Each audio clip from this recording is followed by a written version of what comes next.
His nickname, among other things, was Al-Amin, the trustworthy person. He was known for being a fair kind of man, a man who was concerned with social issues. It is not possible to conclude that the Prophet is a man of hate. The Prophet of Islam is without doubt the most misunderstood major aspect of the Islamic religion. He was an ordinary human being with the same emotions, the same fears, the same insecurities that we live with. The Prophet Muhammad, now on Biography.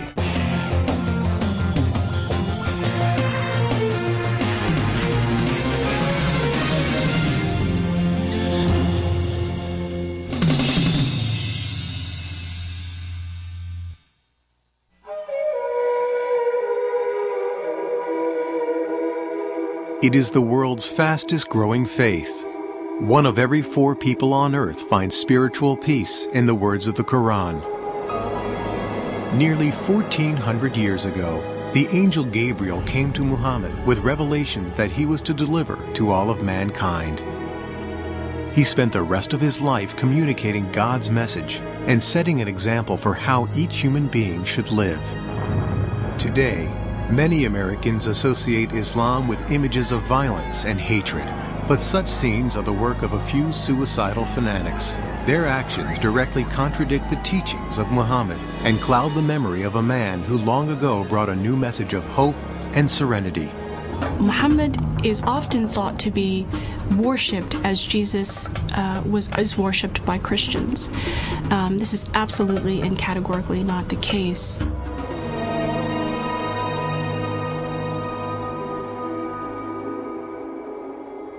Out of respect for the beliefs and practices of Muslims, no images of the Prophet Muhammad or his immediate family will be shown in this biography. Allahu Akbar, Allah. 5 times each day, over 1.5 billion people turn toward the ancient city of Mecca and offer their prayers to Allah. From New York to Indonesia, from Nigeria to the steppes of Central Asia, Muslims repeat the words first learned 1400 years ago from the lips of a humble merchant and a gentle teacher named Muhammad. There was a time when he was very poor and he had only 1 blanket and he needed it, but there was a cat sleeping on the blanket. So he tore that part out which was under the cat because he did not want to disturb the cat, and he took the rest of the blanket and went away. The life of Muhammad ibn Abdullah began in 570 of the Common Era. He was born in Mecca, a thriving trading community in the land that is today Saudi Arabia. No one could have known that the life of this child would become the foundation of a religion that would one day change history. By the time of Muhammad's birth, Arabia was a harsh, barren land, broken only by the occasional oasis. The Arabs who lived in this demanding world migrated from site to site, struggling to live off their flocks in the harsh desert. To survive in such a place, Arabs depended on the support of their tribe. The tribe protected them from harm, not only from the desert, but also from the endless raids and vendettas launched by other tribes. Social life in pre-Islamic Arabia was grim, and Muhammad was born into a time of violence, turmoil, and despair, not unlike our own. The basic structure of social organization was the tribe. But the desert nomads also depended on other Arabs who had gradually built small cities where they engaged in commerce. The most prosperous of these cities was Mecca, home to the young Muhammad. Muhammad was a member of a tribe called the Quraysh, who had left the nomadic life and become prosperous as caravan traders. Muhammad had been raised an orphan. By the time he was 8, he was under the care of an uncle who was head of one clan of the Quraysh tribe. As the primary tribe of Mecca, the Quraysh were also the keepers of the Arabs' holiest religious shrine, which was called the Kaaba. Although a deity known as Allah was recognized, many other gods and goddesses were also worshipped at the ancient Kaaba. Arabs prayed to over 300 idols that stood in and around the sacred cube-shaped structure. it had a very important social and political consequence because it was a holy place and all violence was forbidden in a 30-mile radius around the Kaaba. Trading had brought wealth to Mecca, but jealousy and constant feuds were breaking down the old tribal system. The rich were ignoring the poor. Some felt that the old Arab religion needed change. Jews and Christians had had their prophets of reform. Just as Moses and Jesus had provided inspiration and renewal, many in Mecca now longed for a new spiritual revitalization. Muhammad had become a caravan manager in his native city, leading trading trips as far away as the land that is today Syria. But he was also aware that the old values of charity and community were breaking down in Mecca. Muhammad was deeply respectful of the religion of his ancestors. He was a frequent visitor to the Kaaba and attempted to lead a life of fairness and respect for all. We don't have lots and lots of information about the Prophet Muhammad before he was called to be a prophet, but that information which the tradition has passed down indicates somebody who was, on the one hand, very good at what he did, a caravan manager. His nickname, among other things, was Al-Amin, the trustworthy person. He was very soon known as the righteous one because he was known for being a fair kind of man, a man who was concerned with social issues. As well as somebody who was efficient. He was seen as somebody who had strong leadership qualities. He was good-looking.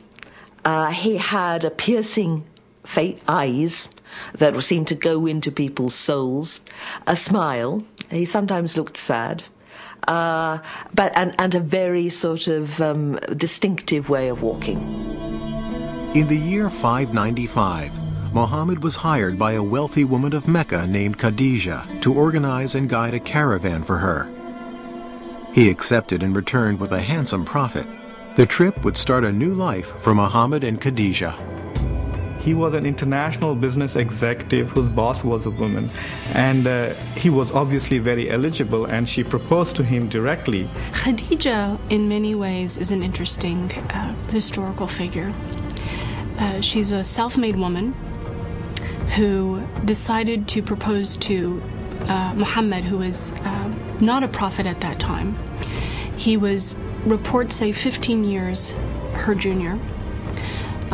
They apparently had a very loving relationship. Muhammad and Khadijah had 5 daughters. Muhammad was an adoring father and throughout his life displayed affection for all children. Although the clan headed by his uncle had little prestige among the Quraysh, Muhammad's reputation in Mecca continued to grow. He was known for his kindness to slaves, his charity to the poor, and his fairness in dealing with all. Each year during Ramadan, the 9th month of the lunar year, Muhammad set out to the mountains surrounding Mecca as a place where he could refresh himself in solitude and prayer. In the year 610, at the age of 40, the humble business manager and family man took himself on one of these retreats to a mountain cave.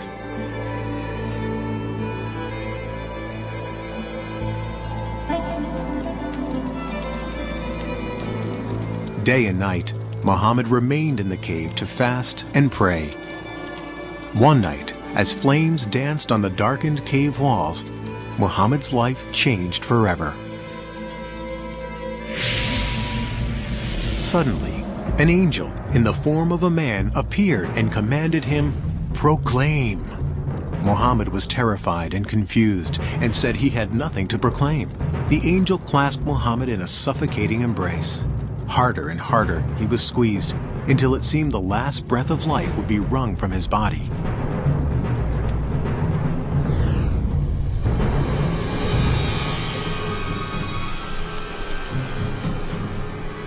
Proclaim in the name of thy Lord who created man from a clot of blood. Proclaim, and thy Lord is most bountiful.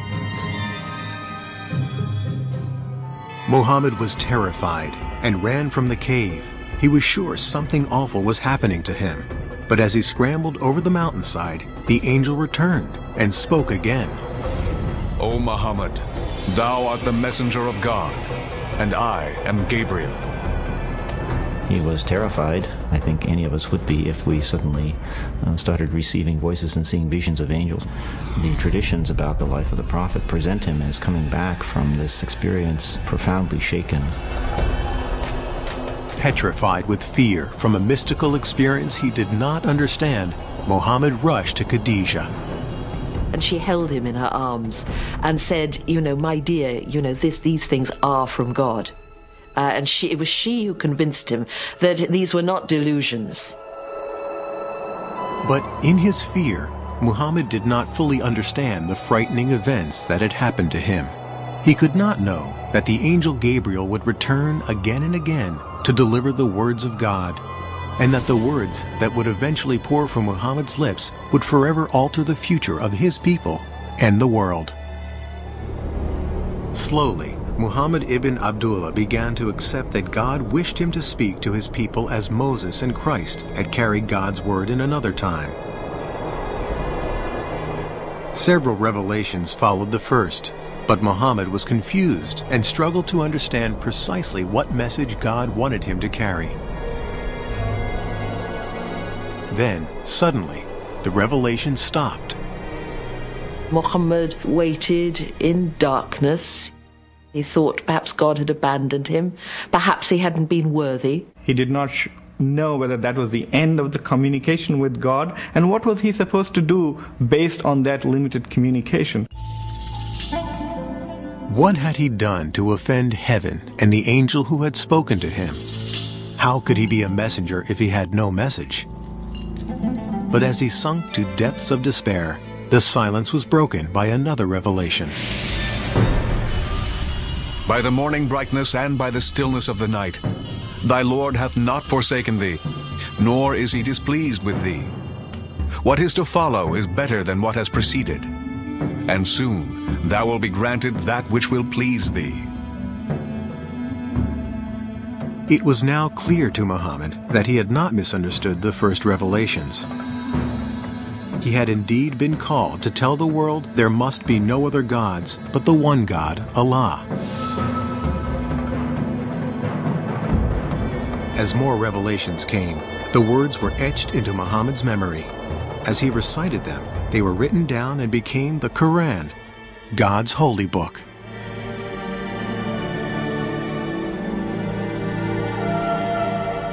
At first, only Khadijah and a few close friends and family accepted the Quran. But little by little, Muhammad started to speak out, and Arabs and other clans of the Quraysh began to embrace the message. The words of the Quran clearly had great impact, for his listeners responded to the words not as religious instructions, but as poetry. Before the rise of Islam, the Arabs did not have great architecture, did not have great art of textile, or practically no calligraphy, but that very great poetry, oral poetry. That was the supreme art. And so what had developed at that time was a culture in which poetry played the role perhaps of television programs, maybe soap operas, even more in our modern culture. In towns and cities, or in simple Bedouin camps in the desert, those Arabs who could perform poetry and music had enormous status. Now, as Muhammad chanted the verses of the Quran, the words became music as he touched a deeply spiritual nerve in his listeners. Many stepped forward to embrace Islam and its message, but for Muhammad, they were not accepting something new, simply returning to an old religion. In many ways, the Prophet was calling people back to the one true faith, to the faith of Abraham, and back to the one true God.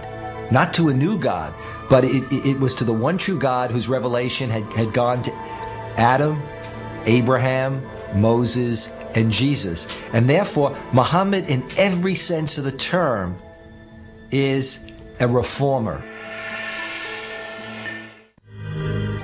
The first followers of Muhammad embraced Allah as one of many old gods. So far, Muhammad had avoided any mention of the idols that stood in and around the Kaaba. Now he announced that the Quraysh would have to stop worshipping all other gods. He demanded a radical new expression of faith. The words began, He is Allah, the one and only, Allah, the eternal, absolute. He begetteth not, nor is he begotten, and there is none like unto him. There could be no greater loyalty than to God, not to any tribal deity, not to some traditional idol, not even to the tribe. This mild-mannered merchant was now demanding Arabs forsake the gods of their ancestors. Their real identity was rooted in their family and clan and kin connections, because it was that gave them a position in the world. When Muhammad comes with a new set of religious ideas, or is trying to renew a set of religious ideas focused on monotheism, people whose ancestors had been pagans said, what's happened to our grandfathers, our great-grandfathers? And Muhammad had to say, well, they're burning in hell because they didn't believe in one God. This new commandment was to be called Islam, meaning an act of surrender to God's will.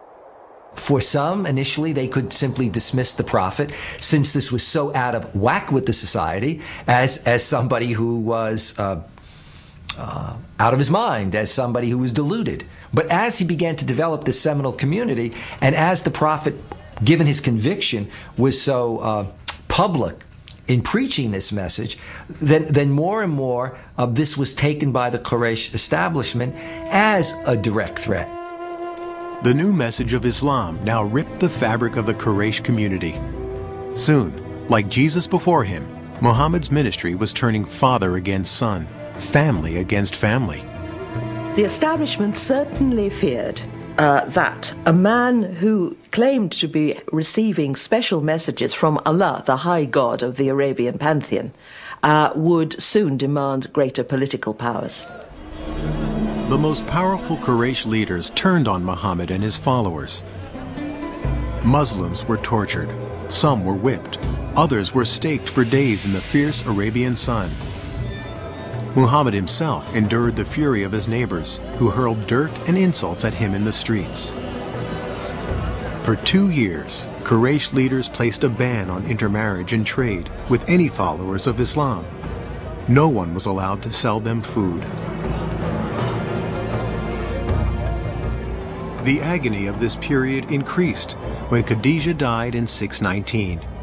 When his uncle died not long after, Muhammad lost his protector, and it became clear that his life was in real danger. His wife is dead, his uncle is dead.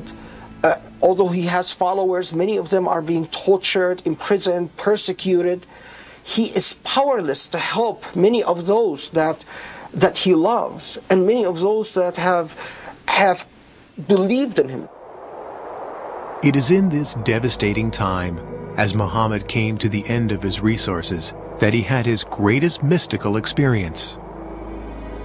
On a night in 620, Muhammad was again awakened by the angel Gabriel. The angel presented him with a winged horse-like creature that flew the prophet through the night sky to Jerusalem. There he was greeted by Abraham, Moses, Jesus, and all the other prophets. At last, the creature took him higher and higher, beyond earthly space and time. Muhammad departed his physical body, and his spirit at last stood at the summit of the universe. His celestial journey to Jerusalem suggested to Muhammad that he was entering into a new phase of his service to God and Islam. He now also understood that he could no longer remain in Mecca. Over 200 miles to the north of ancient Mecca lay the fertile oasis of Yathrib. It was a lush island of green amid harsh volcanic mountains and untillable desert soil. Its sweet water and abundant crops of grain and dates made for a comfortable life. But Yathrib was troubled. The tribes who lived in this beautiful place were locked in a deadly state of rivalry. Crammed together in this small oasis, the tribes were caught up in a continuing pattern of warfare and violence. Something was needed to break the pattern. In the same year he had made his mystical night flight to Jerusalem, Muhammad met 6 pilgrims from Yathrib making the annual pilgrimage, or Hajj, to the Kaaba in Mecca. He told the men of his mission and recited the verses from the Quran. The men were immediately moved by Muhammad's message, but they also saw in the prophet someone who could mediate the stalemate of violence in Yathrib. They made him an offer. The citizens of Yathrib would submit to Allah. In exchange, Muhammad would become their leader. Muhammad was invited to a community that was in many ways divided and in disarray. And they basically invited him, saying that they needed a strong leader to come in and to organize and lead that community. Muhammad saw a chance to expand Islam in Yathrib. He also saw a haven that would protect him and his followers from persecution.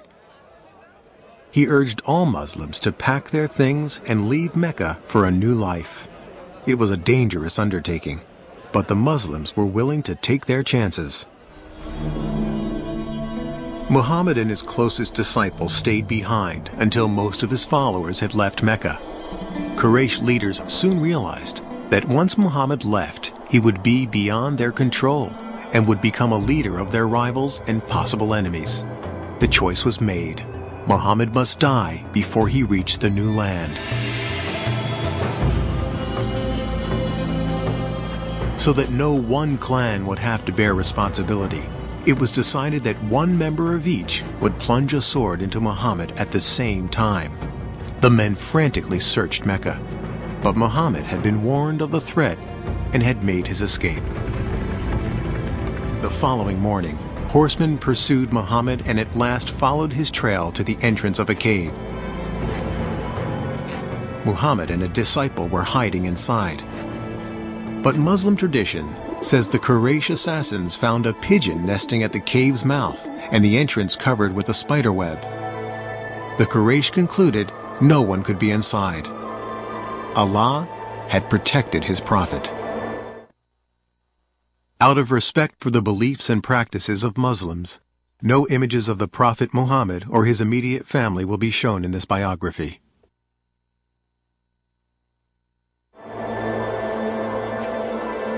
Muhammad's flight from Mecca in 622 is known to Muslims as the Hijra. No event has greater importance in the culture of Islam. It became the start of the Muslim calendar. It was because it was the start of the establishment of the Muslim community. So that unlike the Gregorian calendar that starts with the birth date of Christ, the Muslim calendar, or the Islamic calendar, which is based on the lunar calendar, is one that is based on this concept of community. When Muhammad arrived in Yathrib, the people rushed to meet him and all wanted the honor of having him stay in their house. Instead, Muhammad allowed his favorite camel, Qazwa, to wander unguided through the town. When at last Qazwa stopped and fell to her knees, Muhammad declared that was the spot where he would live.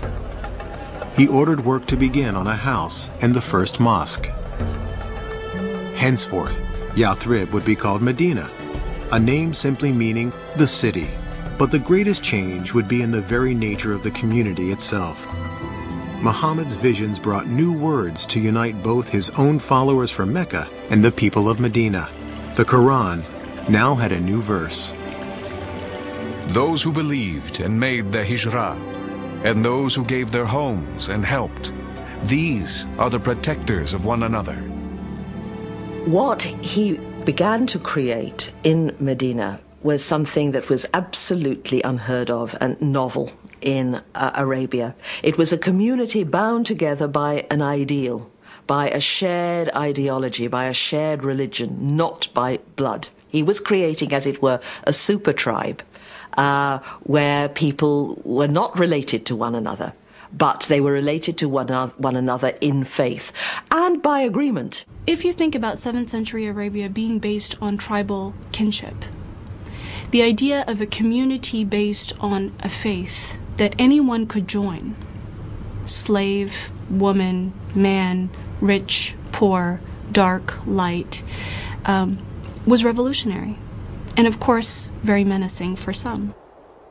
To further unite the Muslim peoples, Muhammad ended his mourning for Khadijah and began to take new wives. In all, he would marry 11 women from many different tribes and clans. About 7 months after the Muslims arrived in Medina, the first mosque was completed. It contained a large courtyard for saying prayers.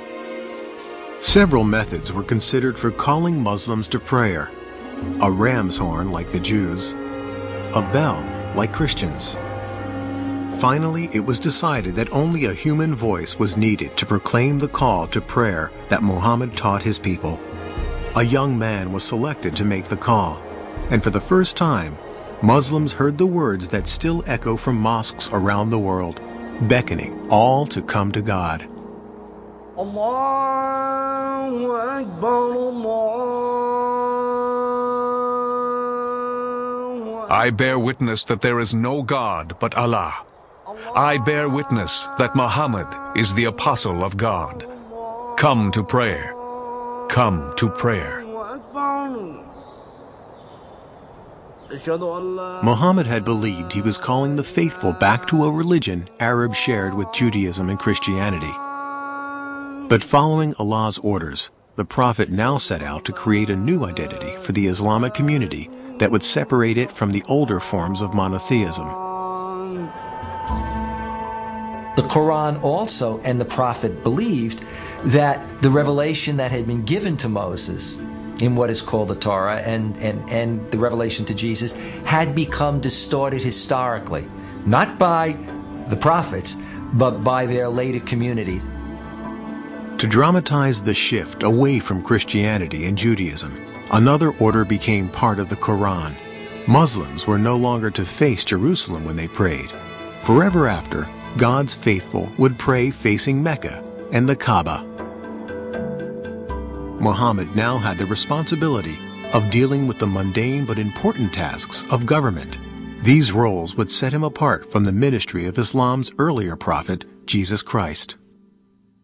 There is an immense contrast between Jesus and Muhammad, largely stemming from the fact that, unlike Muhammad, Jesus was never head of state.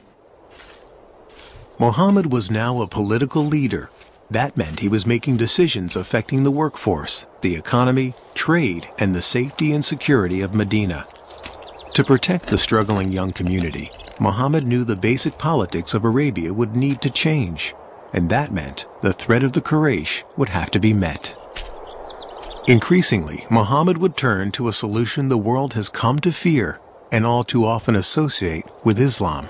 He would turn to armed conflict. Since the days in Mecca, God's revelations had called for Muslims to prepare themselves to struggle to build a moral and righteous life. The Arabic word for this moral struggle is jihad. Jihad would soon be needed if the Muslim community was to survive. For when the Prophet and his followers had left Mecca, it was clear to all that a day would come when they would have to defend their beliefs in battle. Now that day was fast approaching. Although the religious foundation of Islam included Jesus' message of peace, it had also taken on the Jewish tradition of justice. The Quran's verses that flowed from Muhammad's mouth were now beginning to include a message justifying armed defense of the community. Permission is given to fight because they are wronged. Verily, Allah is most powerful for their aid.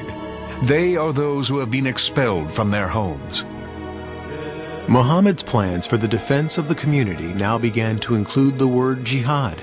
It is a term that is often cited by those who oppose Islam as evidence of the religion's reliance on violence and war. But the true meaning of jihad is something quite different. Jihad comes from the Arabic root jahada, which means struggle.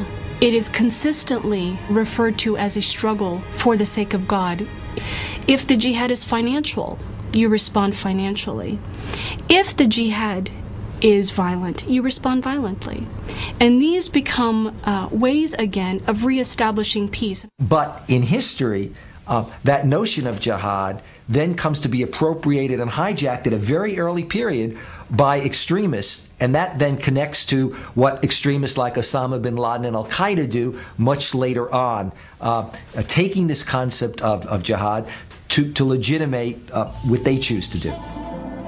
Muhammad had spoken about jihad while the Muslims still lived in Mecca. But the new revelations now stressed a different side of jihad. They came at a time when Muslims in Medina were fighting for survival. For most had not been permitted by the Quraysh to leave Mecca with any valuables. When Muhammad and his followers arrived in Medina, of course they were then, in a sense, exiles from their hometown. They were, to put it bluntly, unemployed. They didn't have any obvious source of support. They weren't date farmers, and all the available land in this agricultural settlement was already spoken for, so they began to make raids. God had given Muslims the order to struggle.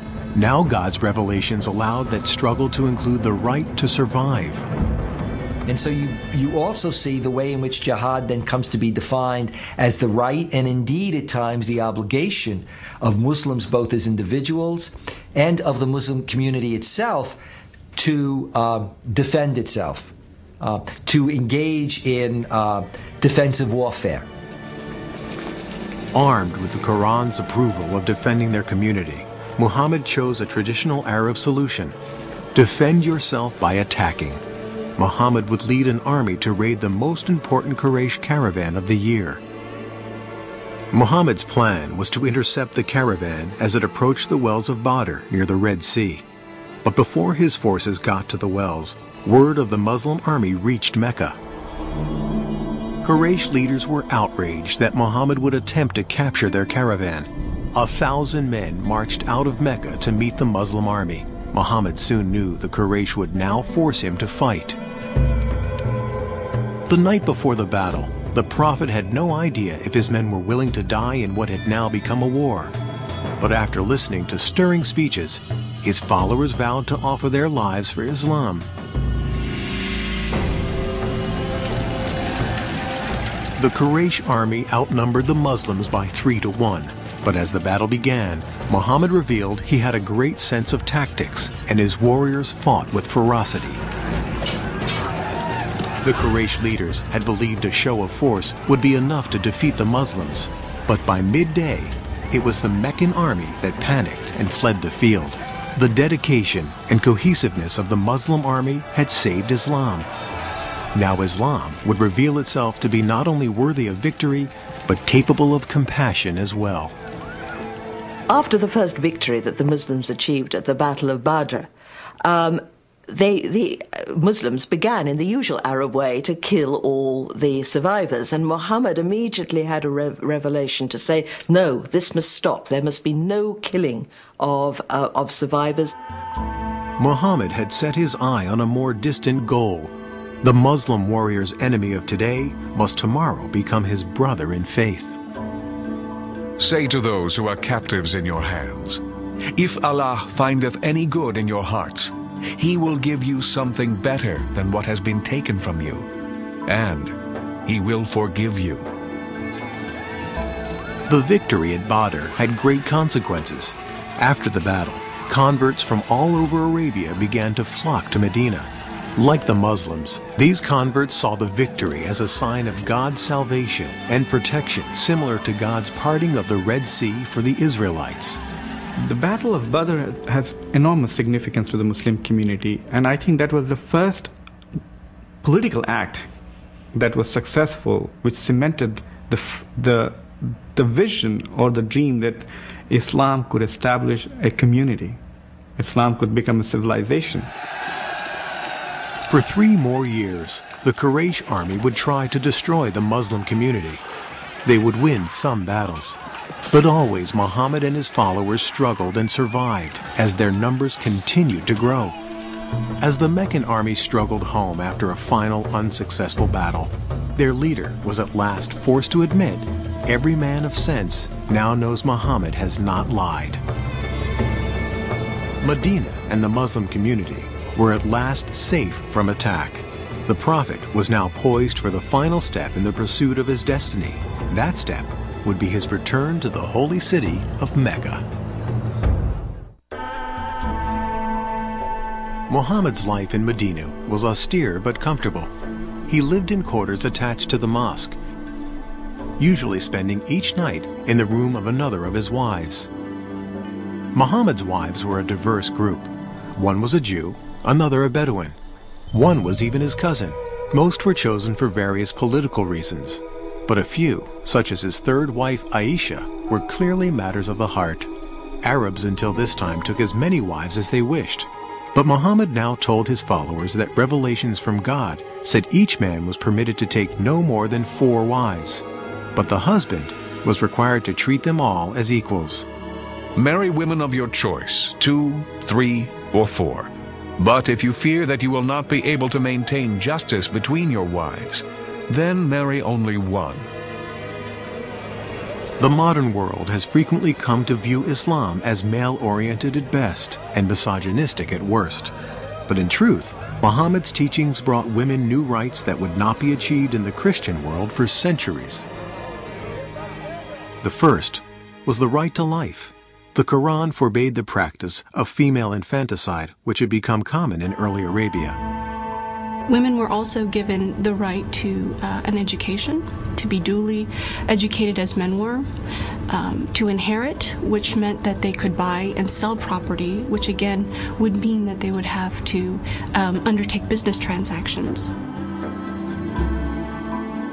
The custom of Muslim women wearing veils is mistakenly pointed to as another indication of Islam's prejudice against women.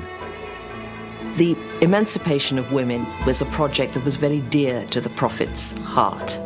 There is nothing in the Quran about all women having to be veiled or secluded in a separate part of the house. This is a practice that the Muslims picked up 3 or 4 generations after the death of the Prophet. I feel that being a contemporary educated woman is far more in line with what the Prophet would have aspired for a woman than what we've seen maybe throughout recent Islamic history. Muhammad had achieved enormous success. His followers had grown in less than 20 years from a handful to thousands of devoted converts. But he could not complete his mission so long as the holy site of the Kaaba remained home to idols. In January of the year 630, Muhammad set out for Mecca at the head of an army of 10,000. As the Muslims approached the holy city, Meccan people made no attempt to resist. It was clear that the old gods of the Quraysh were powerless in the face of Islam. The Prophet had no desire for blood. He issued an amnesty as a symbol of his desire to unite all people as the children of one God. The only victims he sought remained sitting in the Kaaba. The Prophet entered the holy structure and proceeded to lead the destruction of all 365 idols as he recited the verse, "The truth has arrived and vanquished falsehood." Muhammad had validated his vision and proclaimed to the world the force and vitality of Islam. By the time of his death in June 632, the Prophet had brought peace to Arabia. He had transformed a religion of many gods into a powerful monotheism based on a moral and ethical guide for daily living. But Muhammad's death was actually the beginning of the great age of Islam. Within 100 years, the words of the Prophet spread from Arabia to the world. As Arab culture mixed with Greek and Byzantine learning, an era of Islamic enlightenment brought enormous advances in mathematics, astronomy, medicine, literature, and architecture. Who would have thought today, let alone then, that a man who is described as born an orphan into a divided Arabian society, illiterate, a caravan manager, would create a religious tradition that within 100 years of his death, its physical presence would spill out of Arabia, go all the way to North Africa, and all the way over to India. And he always warned his followers not to make him into a Jesus, not ever to say that he was divine. He was just an ordinary man, he said. The fact that he led what we might call a normal life, I think, makes him very appealing to many Muslims, to most Muslims perhaps. That he married, that he had children.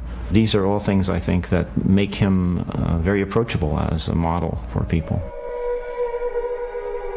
So many centuries after it ended, Muhammad's life remains the foundation of the faith he founded. Today, it is the fastest growing religion on earth. As these worshippers respond to the ancient call for prayer, each looks to the Prophet's example to provide peace and serenity in their daily lives. The ancient Kaaba remains in Mecca, and millions of pilgrims arrive each year to retrace the footsteps of the Prophet.